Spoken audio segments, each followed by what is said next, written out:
my parents skipped my wedding because I married before my perfect sister. Now their perfect family image is finally crumbling after being together for 4 years. I, 32F, got married 8 months ago, except for my sister Meline, 30F, and my parents.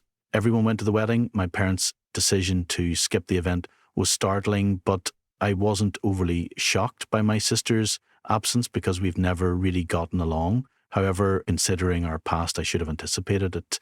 I'll give you some background on our family's dynamics. I can't completely blame my parents for constantly favouring my sister over me throughout her life. She has been exceptionally good at almost everything. She was the centre of attention in every room she visited. As soon as she could walk, she won every spelling bee, science fair and talent show in elementary school. Class president, valedictorian and prom queen were all very much the same.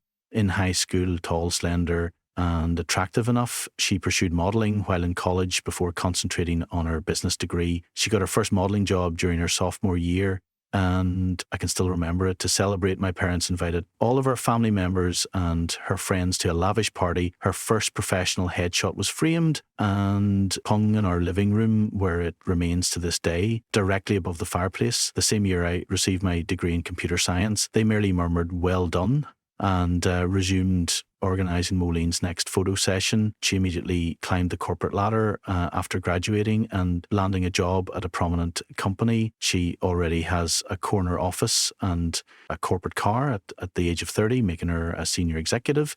In the meantime, I work for a respectable computer company as a mid-level software developer. Although I'm pleased with my work and it's a decent profession, it's not the type of employment that makes parents boast in front of the family.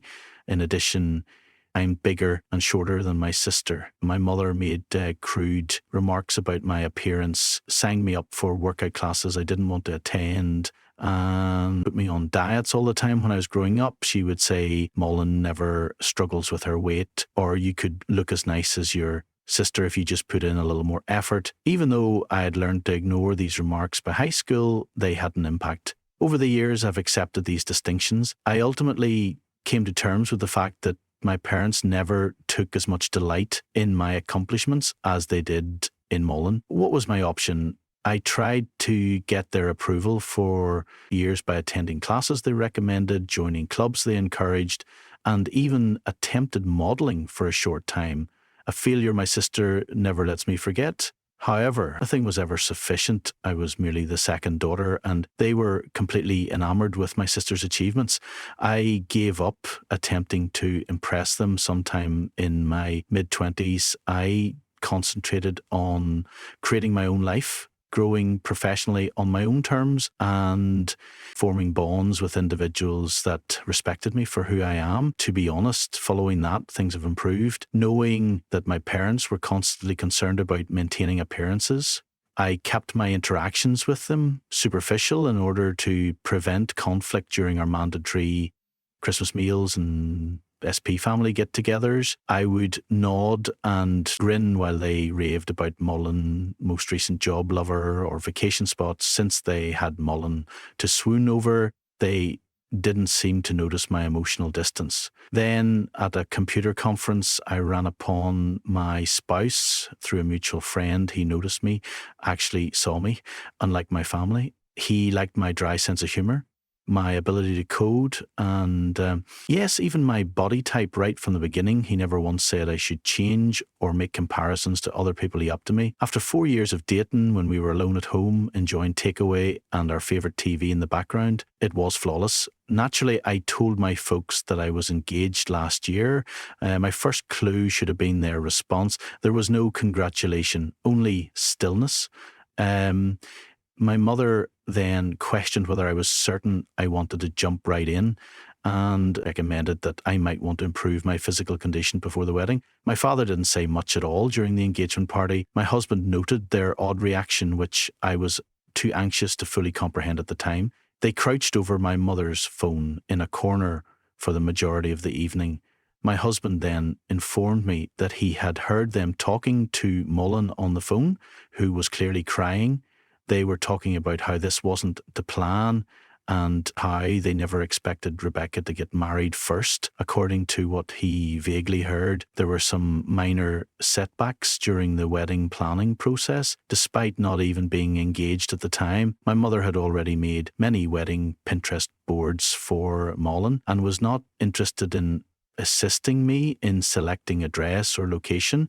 My mother merely remarked that it was practical and suitable for my figure when I selected my dress, a straightforward yet exquisite A-line gown that made me feel lovely. My future mother-in-law, who treated me like the daughter she never had. And I ended up working together on the majority of the preparations. I carefully reviewed and double-checked the guest list with my spouse to be sure no one was overlooked before sending out both electronic and paper wedding invitations. I am certain that my parents received theirs because the electronic invitations included red receipts. I called, texted and emailed them several times after realising they hadn't RSVP'd.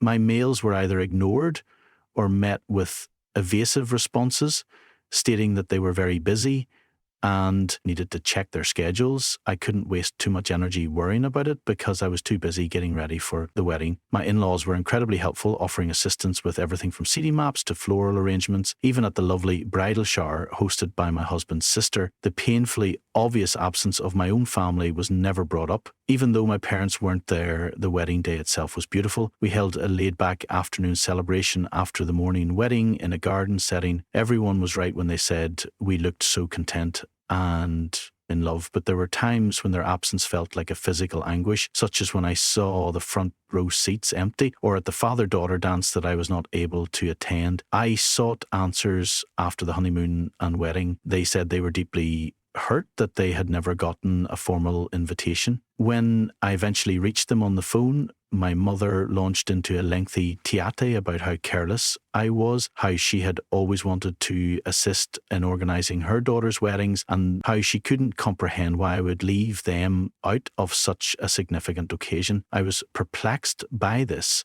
since I was positive we had given them both kinds of invitations during the call. I verified that we had indeed sent them by looking through our records. Even the physical invitations delivery was confirmed. I didn't confront them about their attempts to gaslight me. I just said I was sorry for the error and hung up later.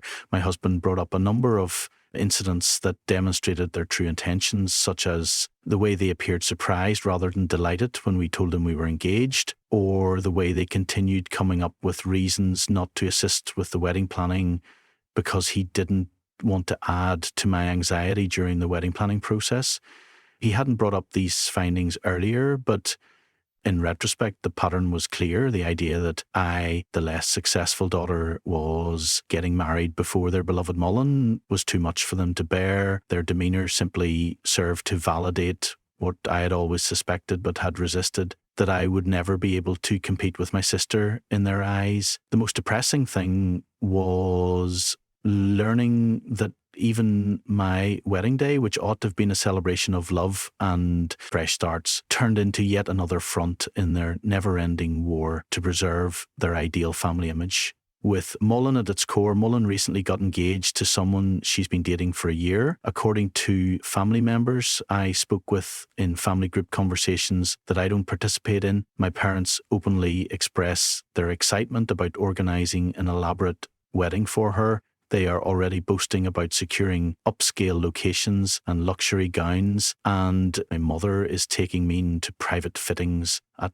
upscale stores. All the mother-daughter time I was not allowed. It's intriguing that a large number of our family are suddenly refusing to go to Meline wedding and engagement party. My parents' actions at my wedding apparently became a topic of conversation in the family. I just tell my family members what I think is real. When they inquire as to why my parents didn't attend my wedding, they couldn't bear it when I married before their beloved daughter. I present the facts as I perceive them, without embellishment or an attempt to win sympathy. My parents got in touch with me a few days ago and accused me of purposefully attempting to spoil Moline's wedding. According to their claims, the relatives they have spoken to are using reasons to avoid going to any of her wedding-related festivities.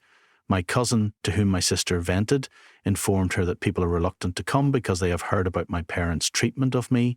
My parents claim that because I'm envious of my sister's impending lavish wedding, I'm spreading false stories.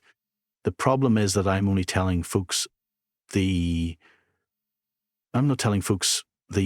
truth about what happened. Perhaps they should consider their conduct instead of blaming me for the results if the truth makes them appear terrible. As things continue to change, I'm finding it harder and harder to keep up the appearance of a relationship with my parents. Their behaviour during my wedding finally made it clear to me that I would never be sufficient for them regardless of what I did. Their absence at my wedding is no longer the most difficult aspect. It's coming to terms with the fact that I never had the kind, encouraging parents I always desired. I'm concentrating on creating a life with someone who genuinely appreciates me for who I am right now. But I'll keep you updated if anything important changes. First update since my last post, which was 2 weeks ago, a lot has transpired. I ultimately made the decision to speak with my parents face to face over their actions at my wedding and their current charges, that I ruined my sister's special day. After reading your encouraging remarks, I felt it was time to put everything on the table. When they began texting me about their tarnished family history, my parents quickly started making accusations during our phone call, saying that I was jealous of Meline and had planned the entire thing. I did something I had never done before. I agreed with them, but not in the way they had anticipated. In place of defending myself, as I usually would, I said to them, "You're correct, I'm envious. Not mean career, not her accomplishments, not her appearance. I'm envious of the unwavering love and support you've shown her, which you never even made an effort to show me." There was a pause in the line. My mother then began claiming that I was exaggerating and that they had always treated us equally. Something broke inside of me at that moment. Feelings that had been